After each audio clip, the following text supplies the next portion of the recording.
물마음은 아이를 왜 3명이나 낳았을까요?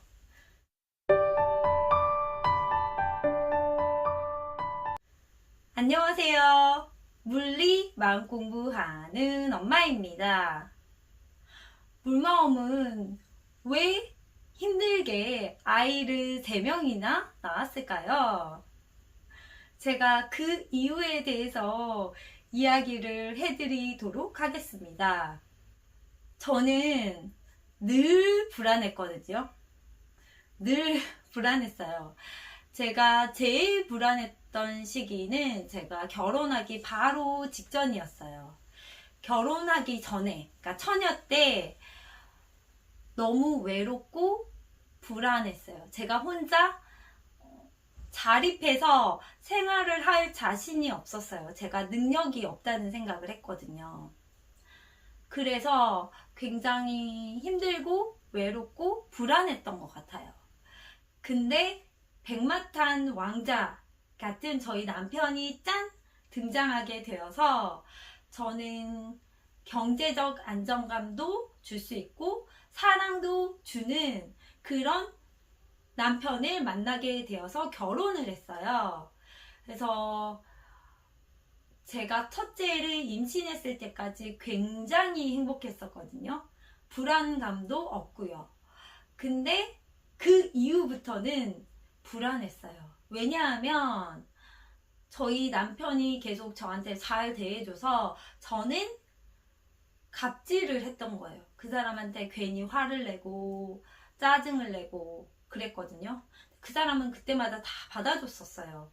근데 그 사람도 지치겠죠. 그래서 제가 첫째를 임신했을 때까지는 그걸 받아줬지만 그 이후에는 그 사람도 이제 자신의 생각이나 말을 하겠죠. 그러면서 이제 점점 싸우기 시작했던 거예요. 그래서 굉장히 많이 싸우면서 불안감이 더 생기기 시작했어요. 저는 이 가정에 대한 불안감, 또 이 남자가 사랑을 주지 않은 것에 대한 버림받았다는 불안감이 계속 지속적으로 있었어요. 그래서 아이를 더 이상 낳고 싶어 하지 않는 남편을 설득해서 둘째도 낳았어요. 둘째를 낳으면 저의 불안감이 해소될 줄 알았거든요. 애가 둘이면 조금 더 안정적이 되잖아요, 가정이. 근데 똑같이 불안했어요. 똑같이 싸우고. 그래서 제가 셋째를 갖자고 얘기를 했었어요. 셋째를 가질 때는 굉장히 제가 솔직하게 얘기했거든요. 우리가 매일 싸우고 다투면 나는 너무 버림받을까봐 두려워. 그래서 내가 일을 하거나 아니면 내가 아이를 갖는 게 좋을 것 같아 라고 이야기를 했어요. 근데 저희 남편이 둘째가 너무 어리니까 그냥 셋째를 갖자. 너가 딸도 원하니까. 그래서 셋째를 가졌고 아주 귀엽고 예쁜 셋째를 낳게 되었죠, 제가. 근데 셋째를 낳아도 저의 불안감은 끝나지 않았어요. 정말 신기하죠. 저는 셋째를 낳으면 저의 불안한 마음이 없어질 줄 알았거든요. 그래서 제가 남편한테 한 말이 있어요.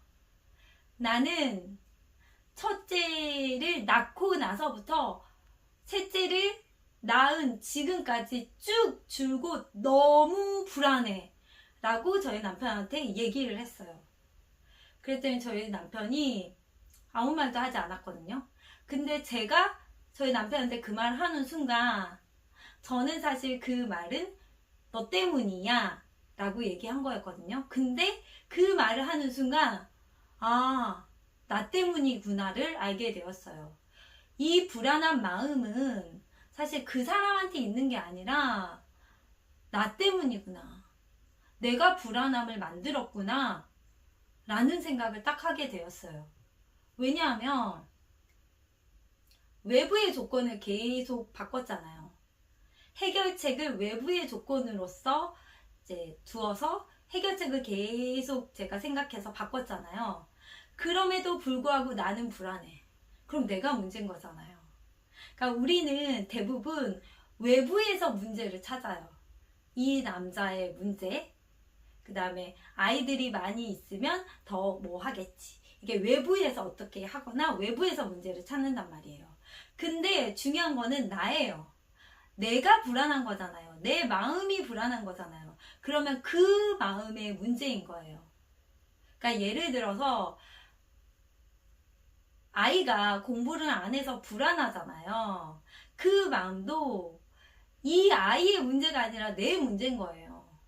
왜냐면 제가 한창 불안했을 때 저희 남편은 전혀 불안해하지 않았거든요. 아이가 공부를 안 한다고 해서. 그렇다면 그건 제 문제잖아요. 그러니까 나의 문제였던 거예요. 그래서 이 불안함은 다른 제가 4명을 낳든지 5명을 낳든지 이 불안함은 없어질 수 없는 거였던 거예요. 왜냐? 내 마음이 불안했다는 거잖아요. 내가 내 안에서 충족되지 못한 것이 있기 때문에 불안감을 느꼈다는 거예요. 그래서 찾아봤더니 저는 이 가정을 유지하고 싶은 관념을 가지고 있었고, 사랑받고 싶은 그런 인정받고 싶은 욕구가 있었기 때문이에요. 그렇다면 사랑받고 싶은, 인정받고 싶은 욕구는 사실은 실체가 없는 거잖아요. 어느 정도여야지 사랑이고 어느 정도여야지 인정이에요. 그잖아요. 실제로 뭐 어느 정도까지 이렇게 실체가 없는 거거든요. 근데 내가 만든 거예요. 뭐 이 정도까지는 사랑, 이 정도까지는 뭐 내 기분에 따라 이거는 이 사람이 뭐 거짓말로 나를 칭찬해 준 것 같은데 뭐 이럴 수도 있잖아요. 그러니까 이걸 내가 마음으로 계속 만든 거예요. 실체하지 않은 거, 내가 이게 맞아, 나는 사랑받지 못했어, 나는 인정받지 못했어, 나는 결핍됐어, 그렇게 내가 만든 거예요. 그리고 아이도 똑같이 아이의 공부에 대한 기준도 내가 만든 거고, 이러면 이렇게 돼라고 내가 또 만든 거고, 그 만든 걸로 인해서 내가 불안감을 느끼는 거고, 그게 다 내가 만든 거거든요. 그래서 이게 다 내부의 일인데 외부의 탓을 돌리고 외부를 바꾸려고 하는 거예요. 그러니까 저희가 아이들 어떻게 될까봐, 아이 미래가 어떻게 될까봐 걱정을 많이 하잖아요. 그때 아이를 공부를 시키죠. 그러니까 외부의 그런 조건들을 변화를 시켜요. 그러면 아이가 영어 공부를 한다고 해요. 영어 공부를 하고 있어요. 그러면 수학을 해야 될 것 같고, 수학을 하고 있으면 뭐 국어를 해야 될 것 같고, 아니면 뭐 과학을 해야 될 것 같고, 이것도 부족해 보이고 저것도 부족해 보이고 막 그러잖아요. 그런 것처럼 그 마음을 채울 수가 없는 거예요. 엄마의 그 결핍된 마음은 아이가 아무리 발버둥을 친다고 해도 항상 부족하다고 느끼는 거예요. 그래서 내 마음만 그렇게 느끼지 않는다면, 그 결핍감이 없다면, 그 불안감이 없다면 그런 말과 그런 행동이 일어나지 않는 거예요. 그래서 저는 저희 남편한테 내가 쭉 불안했어 라고 이야기를 하는 순간 저는 뜨끔했거든요. 아, 이거 내 잘못이었구나. 그 불안감을 만들었던 내 잘못이구나. 근데 사실은 나도 어떻게 할 수 없는 거였어요. 그 불안감은 어쨌든 내가 쌓아온 것들로 인한 결과니까 내가 어쩔 수 없는 것이었지만 적어도 이 사람 탓은 아니었구나를 알 수 있었어요. 내가 어떤 불안감이나 걱정, 결핍이 느껴진다면 그것은 모두 내 마음의 문제예요. 그래서 그 마음의 문제라고 해서 굉장히 자책하시지 마시고, 이 마음의 문제는 나도 어떻게 통제할 수 없었던 거거든요. 그러니까 내가 이렇게 살아온 과정 때문에 이랬구나 라고 그냥 인정하시고 넘기시면 됩니다. 그렇게 한다면 다음에는 그 사람 탓을 하지는 않겠죠. 내 마음을 되돌아보면서 이래서 이랬구나 라고 분석을 하고 생각을 해볼 수 있겠죠.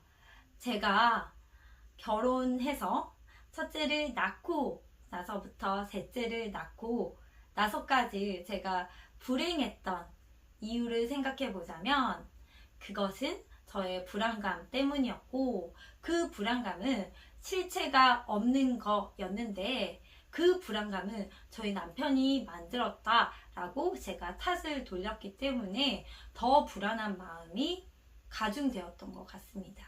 그래서 여러분들도 불안감이 일어나신다면 본인을 돌아보시고 그 불안의 원인이 무엇인지 한번 생각해 보셨으면 좋겠습니다. 그럼 제가 드리고 싶은 말은 여기까지였습니다. 시청해 주셔서 감사합니다.